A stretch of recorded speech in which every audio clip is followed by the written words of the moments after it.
Hello guys, welcome to our channel simply sisters. Weather చాలా కూల్గా ఉంది కదండి. ఎవరికైనా ఈ వెదర్లో హాట్గా తినాలనిపిస్తుంది. నాకెందుకో స్వీట్ తినాలనిపించింది. అందుకే మోతీచూర్ లడ్డూనైతే ప్రిపేర్ చేస్తున్నానండి. యాక్చువల్గా ఈ ప్రాసెస్ నాకు తెలీదు. ఇన్స్టాగ్రామ్ రీల్స్ వల్ల ఒక సింపుల్ ప్రాసెస్ అయితే చూశాను. ఇప్పుడు అదే ప్రిపేర్ చేస్తున్నానండి. ముందుగా ఒక బౌల్ తీసుకుని ఒక కప్పు శనగపిండి, హాఫ్ కప్ వాటర్, కొంచెం సాల్ట్ వేసుకుని బాగా కలిపేసుకున్నాను. అందులో బాగా కాగబెట్టుకున్న నూనెలో అది చిన్న చిన్న ముద్దలుగా వేసుకుని బాగా ఫ్రై చేసి పక్కకు తీసుకోవాలండి. ఒక మంచి పేపర్లో తీసుకుంటే ఆయిల్ అంతా పీల్చేసుకుంటుంది. అది బాగా చల్లారాక చిన్న చిన్న ముక్కలుగా చేసుకుని మిక్సీ గిన్నెలో వేసుకోవాలి. ఇది ఫైన్గా పేస్ట్ చేసుకోవాలండి. మరీ ఎక్కువగా తిప్పేయకూడదు, బాగా మెత్తగా అయిపోతుంది. ఇలా ఫైన్గా ఉంటేనే బాగుంటుంది. అది ఒక ప్లేట్లోకి తీసుకొని ఉంచుకోవాలి. తర్వాత అయితే ఒక బాండ్లీ పెట్టుకోవాలి. ఒక బాండ్లీ పెట్టుకొని హాఫ్ కప్ షుగర్ వేసుకుని అలాగే హాఫ్ కప్ వాటర్ కూడా వేసుకోవాలి.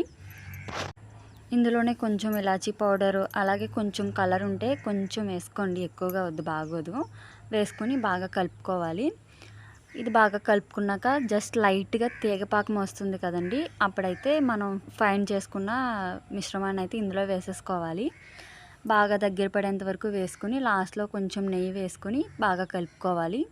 ఇది ఇంకా దగ్గర పడుతుందనగా మన దగ్గర పప్పులు ఉంటే ఏదన్నా వేసుకోవచ్చండి, డ్రై ఫ్రూట్స్ అలాంటివి. నా దగ్గర దోస గింజలు అయితే ఉన్నాయి, అవి వేసుకున్నాను. ఇన్నైతే వచ్చాయి. ముందుగా దేవుడి దగ్గర అయితే పెడుతున్నాను. ఈ వీడియో కనుక మీకు నచ్చితే లైక్ చేయండి, షేర్ చేయండి, సబ్స్క్రైబ్ చేసుకోండి.